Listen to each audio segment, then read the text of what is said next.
Good evening, almost good morning to you. It's 11:53 on Tuesday, March 1st. March has begun, and Purdue is Purdue-ing it. Purdue had a golden opportunity tonight to kind of get past one of their mistakes. That Michigan State game, I would say, is a mistake because they seem to not want it as bad as Michigan State. And today, versus Wisconsin, they didn't want it as bad as Wisconsin. Wisconsin played 30 or 25 minutes of pretty dominant basketball. Purdue was down by double digits in the first half, I believe. And then got a little closer. Then they flexed back out, and then Purdue shrunk it down. I said on Twitter, I said, this team has done this multiple times where they shrink it down and they can't get over the hump in their losses. In fact, I think most of their wins, they've just had a lead, and the lead will shrink, and then they'll flex it back out. But this team is really not good at coming from behind and finishing. If you guys can think of an example where Purdue came from behind and won the game, let me know. I'm having a hard time right now. Maybe Villanova. So, so Purdue falls to 24-6, and they're going to lose one more game before the end of the regular season. They're going to lose in the Big Ten tournament, I think, probably in their second game. My son thinks it's going to be their first game. They look like they'll play Rutgers or Penn State. I think they would handle Penn State, but I think Rutgers would be a really horrible draw. And if they play Rutgers, I can understand why people would have a lot of trepidation. Rutgers will be playing for their NCAA tournament lives. I think at that point they'll need that win to get in. A lot of people have them in their last line, but they're definitely sliding around on that bubble. Purdue falls by losing last second three-pointer, banked off the glass. It was a garbage shot. Johnny Davis had a garbage shot before, but that's not the story. Purdue fans seem to have their focus in the wrong place on Twitter, and everybody's like, oh, God hates Purdue, another long shot. But look at these games in their entirety. Granted, those shots they suck, you know. That was not a well-defended three. Ivy looked like he kind of took a peek in because he thought Hepburn would drive smartly. I mean, like a higher percentage shot makes sense. Instead, Hepburn kind of pops out to the left. And then banks in a three that he really didn't intend to bank in. He called it bullshit in his postgame. And that's a crap shot. But the reason Purdue loses this game is because they dug themselves such a hole early in the game. And then let's go even further. I've talked about this the entire season, and I guarantee you Matt Painter has talked about it. I hope he has, because this is something like if you want to think like a coach, you think about you can't leave points on the floor. And Painter's big about analytics, so you don't have to dig real deep in the analytics to find that Purdue went 55% from the free throw line. 11 for 20. Purdue did what they do in most games, and that is got to the line more than their opponent. Wisconsin got to the line 12 times. Guess how many free throws Wisconsin hit? They hit 11. So Wisconsin goes 91.7% from free throw line. Purdue goes 55%. Okay, that's the game. That's it. I mean, that's the whole thing. If you want to really simplify it and boil it down, there's a lot more that goes into this, like the fact that every time there was a loose ball, Wisconsin was diving for it. And every time there was a loose ball, Purdue would like maybe kind of half-hearted reach down to their knees. And Gillis did what he does. Gillis got in foul trouble, was taken out of the game early. That hurt Purdue bad because he's the pulse of the team. Let's be really honest. He's the guy that is busting his ass all the time. After that, Morton had a steal, I think. Had another one they didn't get credit for a steal. Morton's trying his hardest. Like, that's the thing. Like, he's not the greatest athlete. He's trying his hardest, doing everything he can with his limited minutes.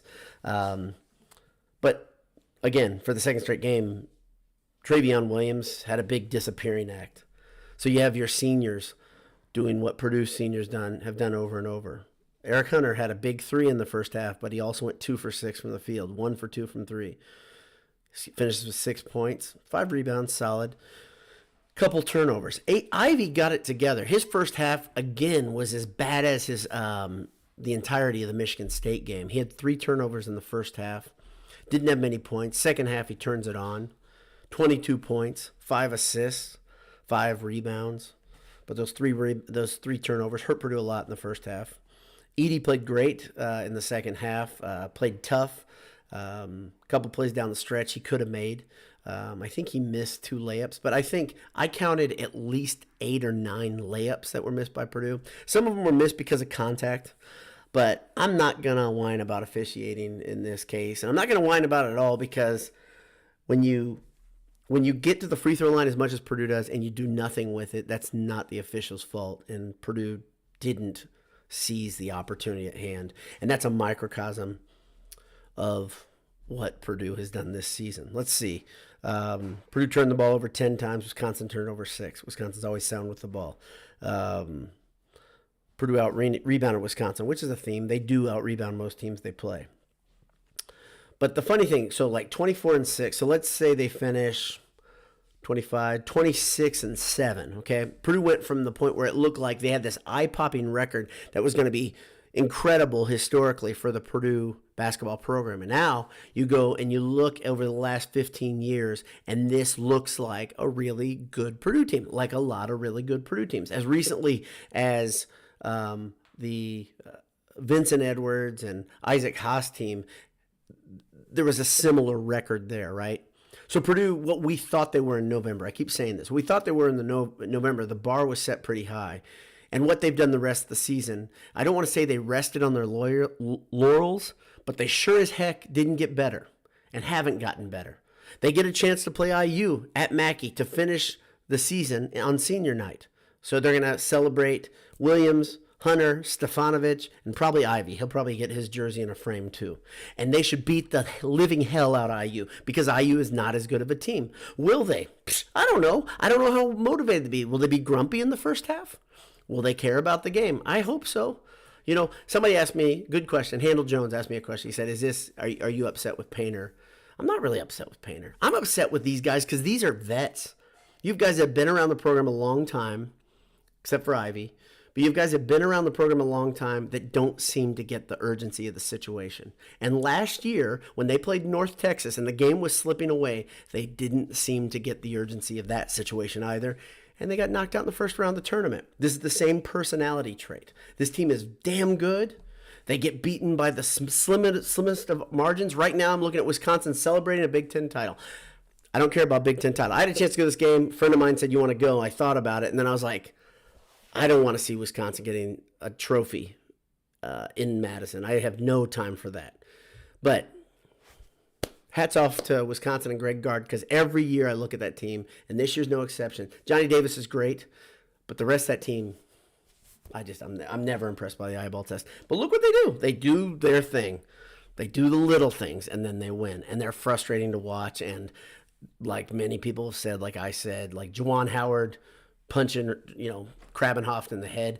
They're an unlikable bunch. They got punchable faces. Yeah, all true. And then they go out there and win. Frustrate the hell out of you and go out and win. The great news, if there's any salve in the wound, is that Davison's gone. Among a program of unlikable players, he's been a special one, and I'm glad he's gone. Really glad he's gone.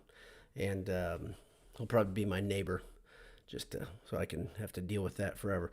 I don't know if I have much else to say. Purdue loses 70-67, falls to 24-6 on the season. A couple of you guys are here live.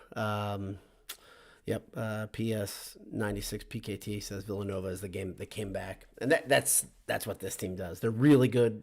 Well, they're good with the lead. They're not really good with the lead. Really good teams with the lead put teams away and step on their throats. Purdue gets a lead and they let the lead shrink, and they're like, okay, we better play, we better finish. But that mental toughness has been a struggle all season. Let's see. Brian Hanna says free throws and too many offensive rebounds by Wisconsin lost the game. Yep, right on. Agreed. Ultimate Boiler says Gillis looked like he was putting UFC fight after every game. Dude gives it all. He does. And there were a couple just flat out garbage calls. Like one of the worst call, I think his fourth foul, was the one where he was set. His feet were completely set. He was outside the circle. He gets an elbow in the chin on whoever the shooter was. And they called a block on him. And I mean, does it make a difference? That does make a difference because he, like I said, he is the heartbeat of this team. And when he's not in, the energy level goes so far down. Let's see. Anything else? Ultimate Boiler says, notice sometimes Ivy and Trey get in these 2-3 minute stretches where they take complete control of the offense and runs through them. Doesn't tend to go well. Well,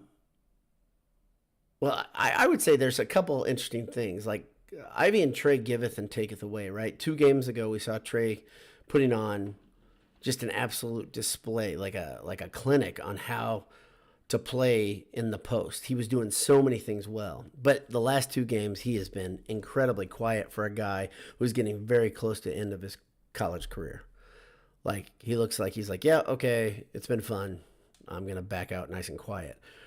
Like I said, I mentioned that Juwan Johnson, Etuan Moore team losing 4 straight to the end of the season. This has a little bit of that feel because so many of us had high expectations. And like the team, I heard them say, in the comments with Golden Black or with the media, they said all of our goals are in front of us. One of their goals was the Big Ten title. That was their first one. The next one is to get to the Final Four. Well, that goal's gone. Good job. I mean, that's the thing. Like, you take it easy for 25 minutes in a basketball game. You dig yourself a hole. You make it really hard. You have to put a ton of energy into coming back, and then you lose in a heartbreaking way. I mean, wouldn't you think? So let's if we're gonna be, let's be smart, Purdue fans. We're all smart people. I think Purdue fans are generally analytical, except for me. I'm the emotional one. But if you've had it happen over and over, where it's been a heartbreaking fashion, it's been a 1-possession game, wouldn't you do everything in your power to stop that from happening again? Wouldn't you say, let's not make it a 1-possession game? We get close at the 5-minute mark. Now let's step on them. Let's kick their ass. Let's get tough. Let's do something different, right? Let's put them away. Purdue doesn't do that. They didn't do that all season.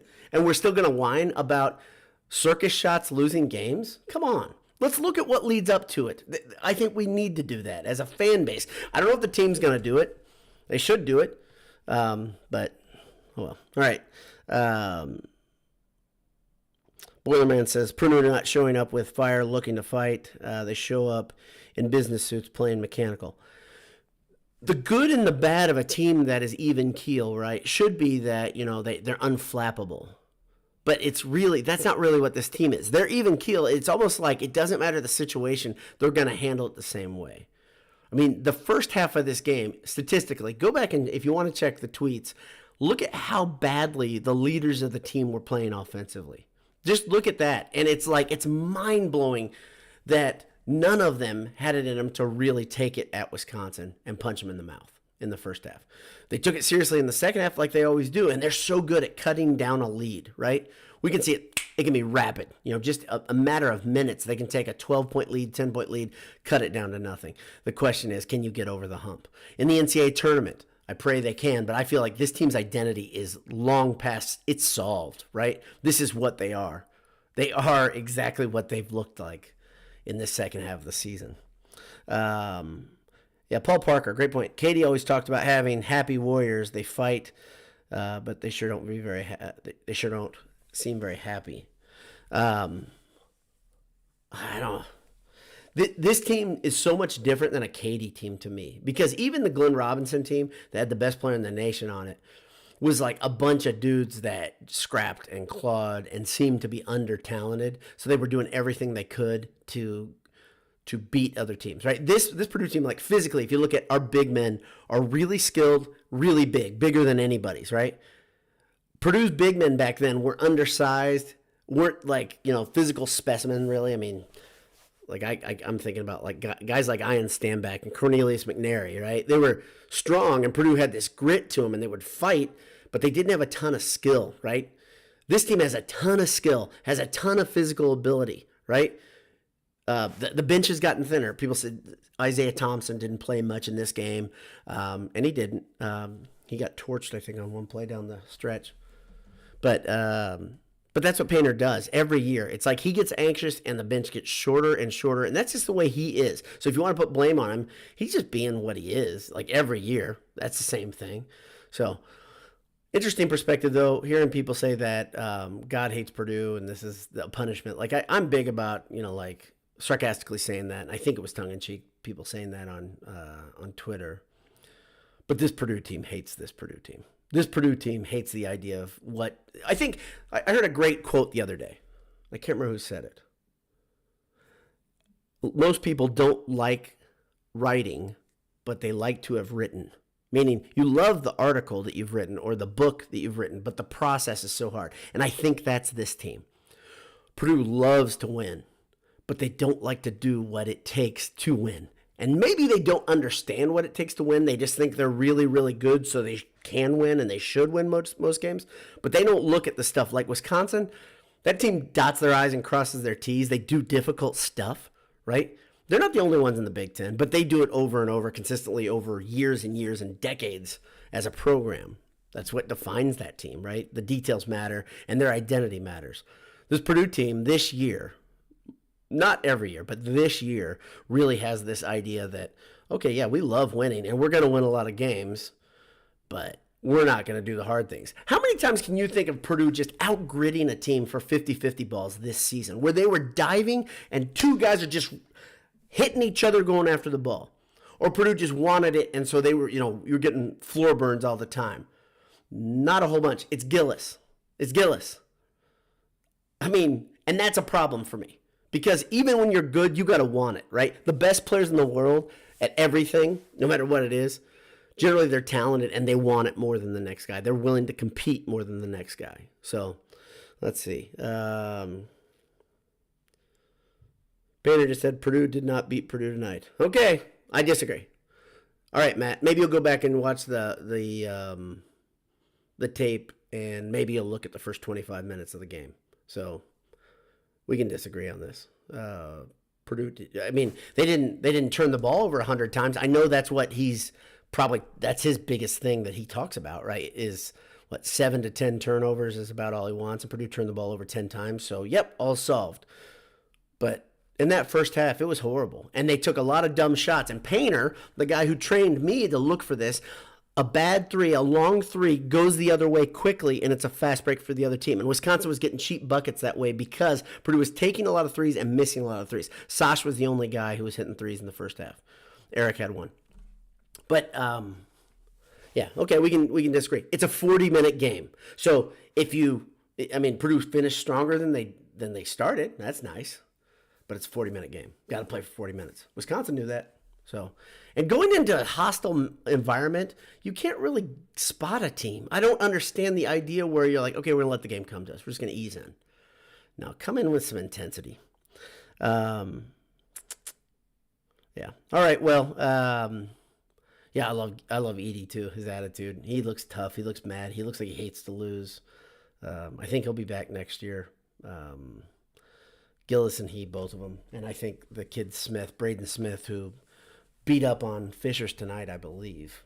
My son goes to Fishers, but Braden Smith is another guy who's an attitude that I think is contagious. A lot of other teams are going to dislike him, I think, because he plays hard all the time and he talks a lot of trash. Though I can say that that's going to be unusual because we don't have a lot of that at Purdue. So, but thanks to the people that are here live. Thanks to people that are listening at tape. Thanks to our sponsors, Gridiron Metalworks, Martin Vintage, and AJ's, of course. One more home game, one more time before spring football to get to AJ's during an event.